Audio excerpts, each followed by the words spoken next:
1742, Keraton Kartosuro mengalami gejolak peperangan. Tidak disangka-sangka, Keraton Kartosuro yang megah mulai runtuh.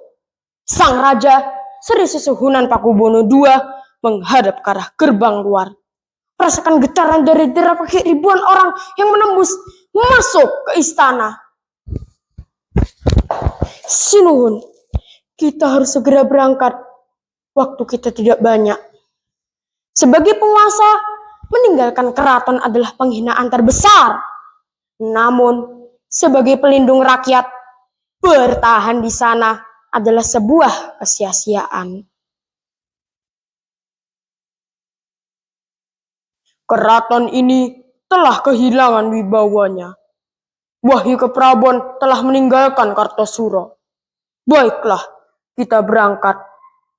Dengan berat hati, Pakubono II memutuskan untuk meninggalkan Kartosuro.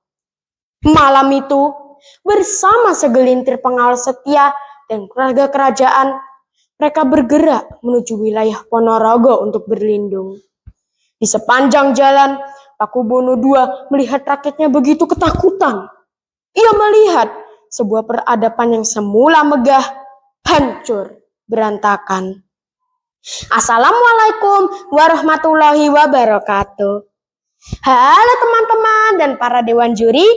Perkenalkan, nama saya Zakaria dari SD Lazuardi Kamila, Surakarta. Tadi adalah awal dari kisah pindahnya Keraton Kartosuro ke Solo.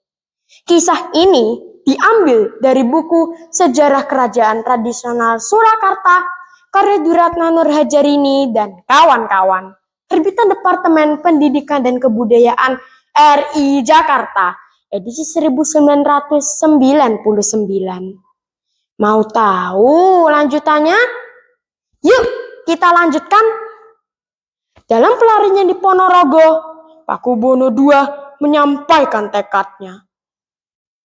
Kartosuro telah runtuh.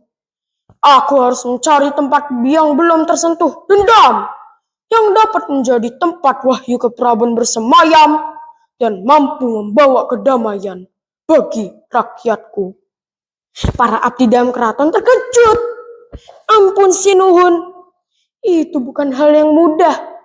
Mendirikan keraton berarti menyelaraskan jagat kecil dunia manusia dengan jagat besar alam semesta. Salah memilih tempat berarti mengundang bencana. Pakubono II kemudian menunjuk utusan terbaik kepercayaannya untuk mencarikan tempat yang tepat. Tumenggung Hanggawangsa, Tumenggung Moyokusumo, dan Tumenggung Tirtawiguna. Pergilah, carilah tanah yang baunya wangi, dekat dengan aliran air, namun tidak mudah tenggelam. Tempat di mana rakyat merasa aman dan perdagangan bisa tumbuh. Daulat Sinuhun, kami berangkat sekarang. Ketiga utusan itu memacu kuda mereka, membawa perlengkapan dan rombongan masing-masing.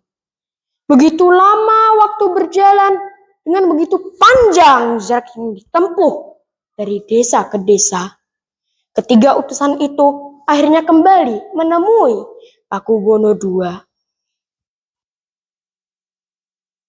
Sinuhun, kami telah kembali untuk menyampaikan temuan kami. Persinggahan pertama kami adalah desa Kadipolo.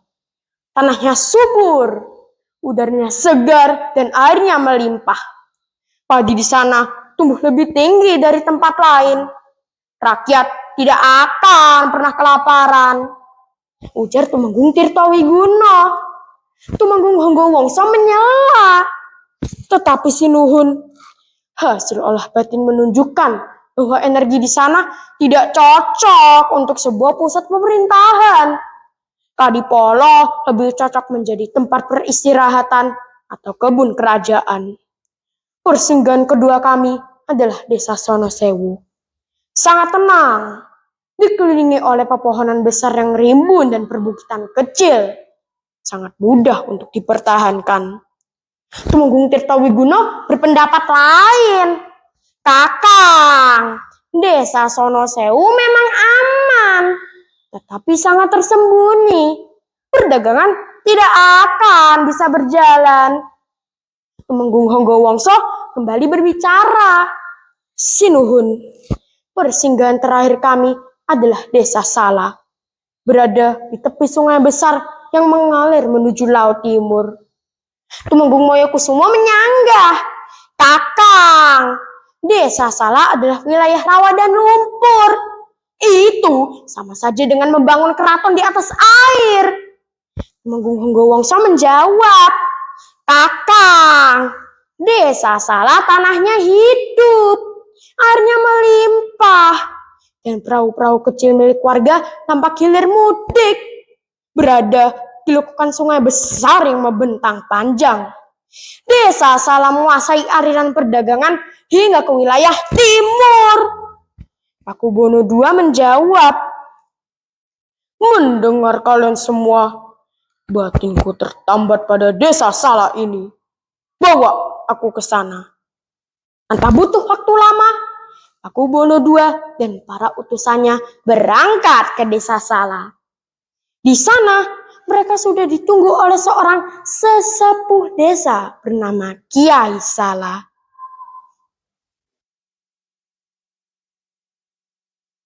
"Selamat datang di Desa Sala, Sinuhun.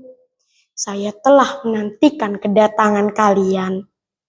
Kiai Sala berkata seperti sudah mengerti tujuan kedatangan tersebut. "Ampun Sinuhun, mengapa Sinuhun memilih Desa Sala yang kecil ini sebagai tempat untuk memindahkan Kartosuro?" Pakubono II menjawab, "Desa Sala cocok untuk pusat pemerintahan, Kiai. Tanahnya subur, jalur perdagangannya dapat menjadi sumber penghidupan. Rakyatku akan aman di sini. Sebagai sesepuh desa, apa syarat yang Kiai ajukan agar Kartosuro bisa pindah ke sini?" Kiai Sala yang bijak tidak minta harta atau jabatan sedikit pun. Desa Sala melimpah akan air.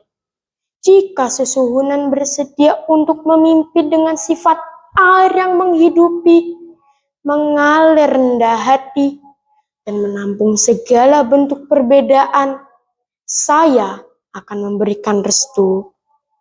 Loh, keren kan? Tidak ada syarat macam-macam dari Kiai Sala. Maka pada tahun 1745, prosesi Boyong Kedaton untuk pemindahan Keraton Kartosuro dilakukan.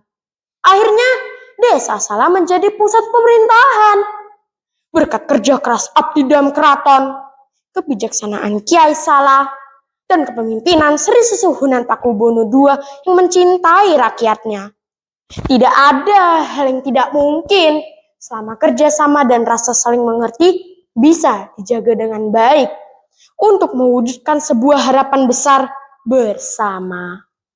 Sekian kisah dari saya. Terima kasih. Wassalamualaikum warahmatullahi wabarakatuh.